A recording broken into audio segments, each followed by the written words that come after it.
First time பார்க்குறீங்கன்னா subscribe and bell ஐக்கானையும் click பண்ணிக்கோங்க. அப்போ தான் சேனலோட அப்டேட்ஸை நீங்கள் பார்க்கலாம். இன்றைக்கி நம்ம பார்க்க போகிற ரெசிபி ரொம்பவே ஒரு இன்ட்ரெஸ்டிங் அண்ட் வித்தியாசமான ரெசிபி தான். ஸோ அது எப்படி செய்யலான்ட்டு பார்க்கலாம் வாங்க. அதுக்கு தேவையான பொருள் இஞ்சி, முந்திரி பருப்பு, பெருங்காயம், கடலைப்பருப்பு, ஒரு பச்சை மிளகா, ஜீரகம், கொஞ்சோண்டு மிளகு. இது பார்த்திங்கன்னா இட்லி மாவு. இப்போது வீட்டில் லெஃப்ட் ஓவர் இட்லி மாவு கொஞ்சமாக இருக்கும். ஸோ அதை வச்சு இப்போ உங்கள் வீட்டில் 4 பேர் இருந்திங்கன்னா 4 பேருக்கும் அந்த மாவு வச்சு தோசை ஊற்ற முடியாது. ஸோ அந்த மாதிரி இருக்கிற டைமில் நீங்கள் இந்த மாதிரி ரெசிபி கண்டிப்பாக ட்ரை பண்ணுங்கள். ஸோ இந்த இட்லி மாவு கூட நான் உப்பு சேர்த்துருக்கேன், 1 ஸ்பூன் சுகர் சேர்த்துருக்கேன். ஏன்னா கண்டிப்பாக அது கொஞ்சமாக புளிச்சிருக்கும். ஸோ இது ரெண்டுமே சேர்த்துக்கோங்க, ரொம்பவே நல்லாயிருக்கும். இப்போது க்ரீன் சில்லியை கட் பண்ணியாச்சு, இஞ்சியும் நல்லா துருவி எடுத்துக்கிட்டாச்சு, பெருங்காயம், ஜீரகம், மிளகு இது எல்லாமே நசுக்கி எடுத்துக்கிட்டோம். ஸோ இதெல்லாம் நம்ம தாளித்து கொட்டிடலாம். கொஞ்சமாக கடாயில் எண்ணெய் சேர்த்து கடுகு, கடலைப்பருப்பு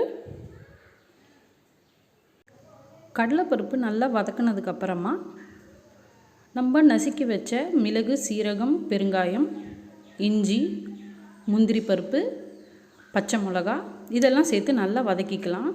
வதக்கினதுக்கப்புறமா நம்ம அந்த இட்லி மாவு கூட சேர்த்துட்டு நல்லா மிக்ஸ் பண்ணி விடுங்க. இந்த ரெசிபி கண்டிப்பாக ஒரு வித்தியாசமான ஒரு டேஸ்ட் இருக்கும். நீங்கள் ட்ரை பண்ணி பார்த்துட்டு நம்ம கமெண்ட் பாக்ஸ்லேயும் சொல்லுங்கள் எப்படி இருந்துச்சுன்ட்டு.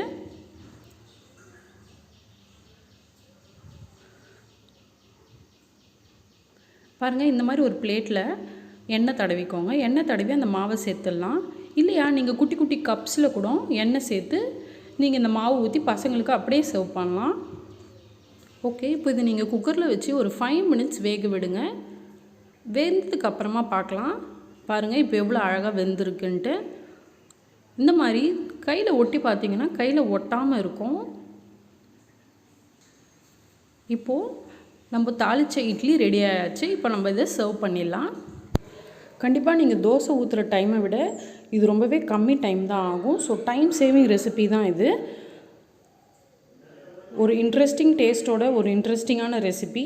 ஸோ கண்டிப்பாக மிஸ் பண்ணாதீங்க. உங்கள் வீட்லேயும் ட்ரை பண்ணி பாருங்கள். கிட்ஸுக்கும் ரொம்பவே ஒரு வித்தியாசமான ரெசிபி கொடுத்துற மாதிரி இருக்கும். பாருங்கள் எவ்வளோ சாஃப்டாக இருக்குன்ட்டு. கண்டிப்பாக உங்களுக்கு இந்த ரெசிபி பிடிச்சிருக்குன்னு நம்புகிறேன். ஸோ பிடிச்சிருந்தா கண்டிப்பாக லைக் பண்ணுங்கள், ஷேர் பண்ணுங்கள்.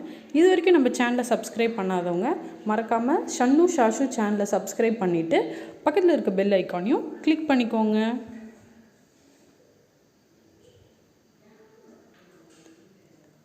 And thank you.